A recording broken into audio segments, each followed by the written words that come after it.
దేశ ఉప ప్రధానిగా రక్షణ శాఖ మంత్రిగా శత్రు దేశాల గుండెల్లో రైళ్లు పరిగెత్తించిన వ్యక్తి బాబు జగజీవన్ రామ్ అని పామరు ఎమ్మెల్యే వర్లకుమార్ రాజా కొనియాడారు. జగజీవన్ రామ్ 118వ జయంతి వేడుకలు పెదపారుపూడి గ్రామం వెంకటప్రగడ గ్రామంలో జరిగాయి. ఈ కార్యక్రమంలో ముఖ్య అతిథిగా పాల్గొన్న ఎమ్మెల్యే జగజీవన్ రామ్ విగ్రహానికి పూలమాలలు వేసి నివాళులు అర్పించారు. అంతటి మహనీయుడి పుట్టిన దళిత సామాజిక వర్గంలో తాను పుట్టడం గర్వకారణమని పేర్కొన్నారు.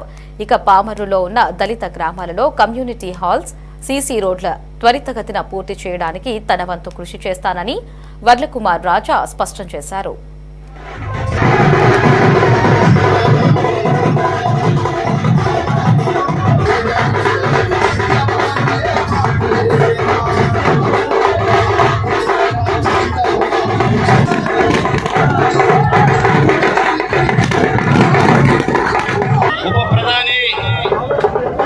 బడుగు బలహీన వర్గాల ఆశా జ్యోతి బాబు జగజీవన్ రామ్ గారి ఈ కుమార్ రాజా అనేవాడు మీ వాడిగా, మీలో ఒకడిగా, మీ శ్రేయోభిలాషిగా, మీ సేవ చేసే సేవకుడిగా, మీ సోదరుడిగా, మీ స్థానిక శాసనసభ్యుడిగా దళిత జాతి ముద్దు బిడ్డ, దళితులంతా గర్వపడే ముద్దు బిడ్డ, బడుగు బలహీన వర్గాల ఆశా జ్యోతి, భారతదేశ ఉప ప్రధాని, డిఫెన్స్ మినిస్టర్ గా మా దళిత బిడ్డ బాబు జగజీవన్ రామ్ గారి 117వ జయంతి పురస్కరించుకొని పామరు నియోజకవర్గంలోని ప్రతి విగ్రహం దగ్గరికి వెళ్ళి ఇది 4వ సంవత్సరం ప్రతి విగ్రహం దగ్గరికి వెళ్ళి ఘనంగా నివాళులర్పించే ప్రయత్నం.